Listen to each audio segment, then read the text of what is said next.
Everyone prepare for a new war. And guess who's going to start it? It's Russia again. A new piece of legislation has just been passed through the Russian State Duma. And all it needs now is Putin's signature to be made official. That signature is just a formality, and once pen has been put to paper, it will be official. Putin has gone insane. And he's now laying the groundwork for a war that will stretch far beyond Ukraine and may encompass Europe.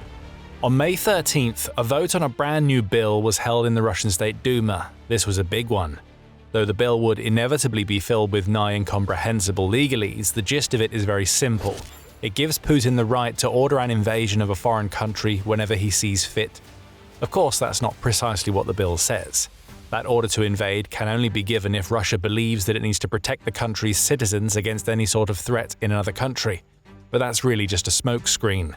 This supposed protection extends to any Russian citizens who are investigated, arrested, put on trial, or as Politico puts it, abused in any way by foreign states, international courts, and organizations that Russia doesn't belong to.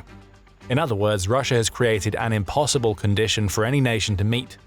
Either a nation has to give carte blanche to any Russian to do whatever they want on their territory, or that nation has to risk Putin declaring an invasion on the grounds of protecting an individual.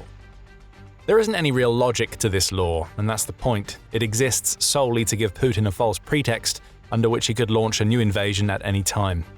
The bill has passed, and it's now waiting for Putin to add his signature before it officially becomes Russian law. We don't even need to debate whether Putin is going to give himself the power to invade any nation that angers him. This bill would have come from the bowels of the Kremlin. All those responsible for crafting it would have had Putin and his cronies in their ears. Let's be blunt about it. Putin is the man responsible for this bill existing in the first place, and there is absolutely zero chance that he is going to refuse to sign it. Of course he will sign. The bill gives him everything that he wants to inflict his brand of insanity on more than Ukraine. In fact, Putin has already started to indicate where he intends to turn Russia's attention next. That's where things will get really serious, and we'll reveal more soon. But first, Vyacheslav Volodin, who is the chairman of the Russian State Duma, has given us a pretty good indication of the narrative that Russia is going to create now that Putin has his new bill ready to sign. Western justice has become a repressive machine for cracking down on those who disagree with decisions imposed by European officials. Under these circumstances, it's important to do everything possible to ensure the protection of our citizens abroad, Volodin declared after the bill passed through the State Duma. So the story is clear. It's not just about punishing nations that pose a threat to Russian citizens. This bill is all about putting the West and its supposedly illegitimate legal structures in their place. Or to put it a different way, stop holding Russians accountable for our crimes, in war or in anything else. Mockery aside, here's what the bill means for the three entities that it's most likely to impact the most. First, there's Ukraine. Nobody can deny that we see a lot of parallels between the language being used in relation to this bill and the pretext that Putin created for his invasion of Ukraine. As Euronews points out, Putin used the false claim of needing to protect Russian citizens and the Russian-speaking population as one of several reasons why he launched a full-scale invasion of Ukraine back in February 2022. But back then, Putin didn't have the mechanisms in place to call that invasion a war. He dubbed it a special military operation, both for propaganda purposes and because he believed that Ukraine would collapse so quickly that he could keep using that terminology due to a war not even happening. Things in Ukraine didn't go according to Putin's plans, but now the State Duma has passed legislation that allows him to legitimize his invasion, at least inside Russia. That's dangerous for Ukraine. If Putin decides to go from calling his invasion a special military operation to calling it a war, that opens the door for mobilization of the Russian army. Ukraine's President Volodymyr Zelensky believes this might be the case. Back in April, he pointed to Russia creating laws allowing Putin to crack down on messaging apps such as Telegram, along with sweeping internet restrictions as potential preludes to mobilization. Now there's another prelude, and it's not all that Ukraine has to worry about. As Russia passes bills that allow Putin to claim his invasions illegal, Belarus is being prepared as a puppet for a new invasion. The country's president, Alexander Lukashenko, has already claimed that his country is going to selectively mobilize units as it prepares for war. On May 18th, Russia and Belarus launched a joint military exercise that covers the combat deployment of tactical nuclear weapons from unplanned launch sites. And according to Zelensky, Ukrainian intelligence suggests that Putin is actively trying to draw Belarus into Russia's war, with the country set to target either northern Ukraine or a NATO member state. It seems that Putin's insanity is contagious among his puppets. As Russia lays the foundations for future invasions, Lukashenko the lapdog is just waiting for the order to come from his master to join Russia in whatever it's planning next. For Ukraine, the threat of this new legislation is twofold in terms of Putin being able to use it to legitimize mobilization and draw other nations into the fight. But for the West, the threat that comes from this new law is even larger. Zelensky knows it. That's why he mentioned a potential attack against the NATO nation by way of Belarus. But before we dig deeper into what all of this means for the West, we may be starting to see Russia create a blueprint for how it's going to use its new law in another country, Armenia. Now, Armenia is an interesting case when it comes to the nation's relationship with Russia. For years, Russia has been able to play off the tensions between Armenia and Azerbaijan to exert its influence over Armenia. But then, something changed in 2026. The Carnegie Endowment highlighted that change in a February 3rd piece. It pointed out that the head of Armenia's Security Council had labeled the hybrid threat from third countries as the largest threat that Armenia faces in 2026. Third countries translates to Russia. Armenian officials in general have become braver when it comes to subtly lambasting Russia for what it's doing in the country. Armenia's Prime Minister, Nikol Pashinyan, has claimed that some of the senior prelates in Armenia's Apostolic Church seem to be serving the needs of a certain third country more than the needs of Armenia itself. And other officials have taken to using anti-imperialistic language when referring to the Soviet era that Putin so clearly wants to bring back. In short, there is a powerful groundswell of rebellion against Russification in Armenia right now, and it's made Putin angry. During a May 10th press briefing, Putin pushed for Pashinyan to hold a referendum related to Armenia's choice between the European Union, or EU, and the Eurasia Economic Union, where Russia holds a lot of influence. That's because Putin knows that Armenia is aligning itself with the EU as it angles to become a member. Putin doesn't want that. He warned of certain circumstances that could occur if Armenia builds closer ties to the West, even saying that the country could find itself facing a Ukrainian scenario if it continues down its current path. Putin wants a referendum because votes can be bought and manipulated. And speaking of manipulation, we're also starting to see some interesting developments in the Armenian information space. On May 15th, just 2 days after Russia's State Duma passed its new bill, Militani reported that a Russian disinformation network has been spreading startling misinformation throughout Armenia. That campaign started a couple of months before the report, and it boils down to Russia's network releasing doctored images and videos that are pushing the idea that a war with Russia could start if Armenia doesn't do what Putin wants it to do. For instance, a video that started doing the rounds in early March falsely claimed that the Institute for the Study of War had said that a conflict with Russia would be inevitable if Pashinyan wins in the upcoming June elections. Other videos claim that Pashinyan had made secret deals with France, including one where French President Emmanuel Macron supposedly offered Pashinyan support from France if Armenia went to war with Russia. All told, there were at least around 20 of such videos identified as being part of Russia's campaign, which seems designed to do two things: manipulate and intimidate. The blueprint is being put into place. First, threaten a nation that has ties to Russia. Second, attempt to manipulate that nation into doing what Putin wants it to do. Third, if that nation doesn't comply, well, there just so happens to now be legislation in place that allows Putin to launch an invasion to protect Russian citizens. There just so happen to be a lot of Russian citizens in Armenia. According to Observatorio Balkani Caucaso Trans-Europa, 142,000 Russians arrived in Armenia during the first quarter of 2022 alone. Many likely traveled to escape the war that Putin launched during that period. Now, any one of them could be the excuse that Putin uses to launch an attack on a country that he can't coerce. If Ukraine wasn't warning enough to the West that Russia has more in store than the invasion that Putin launched in February 2022, then what's happening in Armenia and the legislation that the State Duma just passed should be causing ear-splitting alarm bells to ring. But before we dig deeper into why, this is The Military Show. We bring you the full picture, not just the headlines.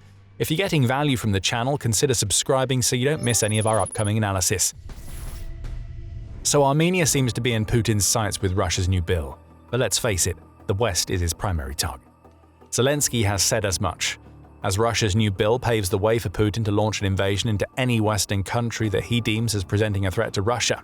And it's not like the West, particularly the European members of NATO, are unaware of the threat that Russia poses. On May 15th, the Inspector General of the German Armed Forces, Carsten Breuer, claimed that Russia is setting up for some sort of attack in the next few years. Various indicators, weapons, manpower buildup, economic and political events converge to one point: 2029, Breuer declared. He was backed by the Chief of the Defence Staff in the UK, Air Chief Marshal Richard Knighton.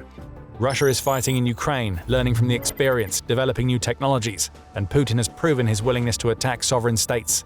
The closer you get to the Russian border, the more you feel it, Knighton said during the same interview with Breuer. As we said, alarm bells. They should be ringing. There are others who are pointing at Putin and declaring that he has something sinister up his sleeve. Back in February, it was Sweden sounding the alarm. An annual report by the country's military intelligence and security service flagged several hybrid warfare operations, including sabotage and cyber operations conducted against Sweden and its Western allies, leading to the report dubbing Russia as the primary military threat to Sweden and NATO. That threat has just gone up to a brand new level now that Putin has basically given himself permission to invade any other country at will while under the thinnest of pretenses. Politico adds that EU defense officials believe that the next couple of years could see the Kremlin pushing buttons and testing the limits of the West's overall commitment to the NATO alliance and, by extension, its commitment to Ukraine. Former Czech government advisor on national security Tomáš Pojar suggests that any such test will be focused on the Baltic region, or perhaps in the Black Sea region. Bulgaria may be a target, Pojar says, not least because it spends less money on its defense than the Baltic nations that have been aware of the threat that Putin poses even before Russia launched the Ukraine invasion. Could we see the blueprint that appears to be getting laid down in Armenia used against these NATO allies? If we do, that would be the test of NATO. Russia has given itself permission to invade, and a nation that it perceives as being among the weaker of the NATO bunch would be an ideal target for a test. If NATO doesn't immediately come running to defend Bulgaria or one of the Baltic nations in the event of a Russian invasion, Putin will know that he can push further than NATO wants him to believe. Ultimately, Russia's new bill is all about giving Putin options. In Ukraine, he has the option of legitimizing his war in the eyes of the Russian people, which could lay the groundwork for mobilization and the involvement of Belarus. Armenia seems to be in Putin's sights, and all of the ingredients are there for an invasion that is justified by Russia's new laws. And in the West, the threat that Putin has posed for years is coming uncomfortably close to being turned into a reality, now that Putin has the legalese in place that he can justify an attack against a nation like Bulgaria, where up to 30,000 Russians live throughout the year, according to new Geopolitics research network figures published in 2021, or the Baltic states, which tens of thousands of Russian citizens call home. All signs are pointing toward new wars being started by Russia. But here's the big question. Is Russia ready for the type of fight that it's trying to start? In a country like Armenia, then sure. In its rankings of 145 military nations, global firepower puts Armenia in 101st position. The country's active military of 65,000 personnel and almost non-existent aerial, naval and land power, especially when compared to Russia, means that Putin would likely be able to achieve the steamrolling that he thought he would achieve in Ukraine if he attacks Armenia. But let's assume that he turns his attention to a NATO nation and, crucially, that NATO responds to the Russian invasion with a full defense. That's Putin's worst-case scenario, especially if he launches an invasion while he is still actively invading Ukraine. We've seen the damage that Ukraine has done to Russia. The country's Ministry of Finance says that Russia has suffered over 1.35 million casualties and counting as of May 18th. Those are crazy numbers, and don't forget that Ukraine will happily help its European partners to come up with strategies to defend themselves against the type of war that Russia wages. As long as Ukraine is still a factor, Putin would be foolish to invade a NATO-aligned nation. Things get a little more complicated if Russia somehow succeeds in Ukraine, which is far from a given, and then attacks a NATO nation. If the US is part of that NATO response, then Russia is outnumbered and outgunned in almost every department, especially after years of fighting in Ukraine.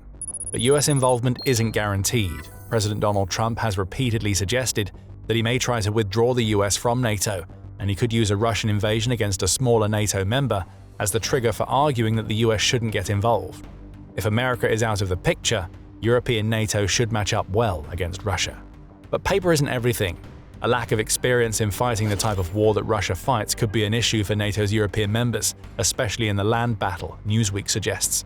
Europe should have a clear advantage in the air, but Russia's navy is so massive that it might be able to overcome Europe's warships, even if those ships are more advanced and in better repair. And of course, Russia has the nuclear option. 5,580 nukes compared to the 515 that France and the UK combined bring to the table, according to the Arms Control Association. It would likely be a more even fight than many expect, and if Putin is successful in causing fractures in the NATO alliance, as he's been trying to do for years, an invasion of a smaller NATO ally might just be doable.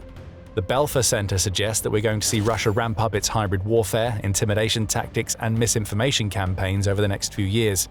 What we're seeing now in Armenia could be a sign of what's to come in Bulgaria or the Baltic states.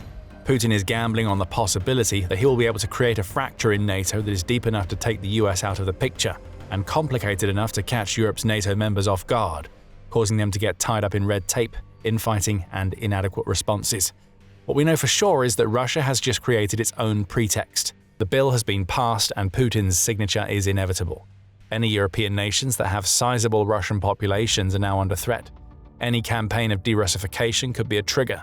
The arrest of just one Russian citizen, even on legitimate charges, could be used as an excuse.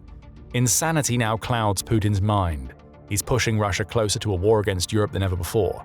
Even without a full-blown invasion, the new Russian bill could be used to justify other acts of aggression, such as hybrid warfare tactics and small-scale operations supposedly designed to protect Russian citizens.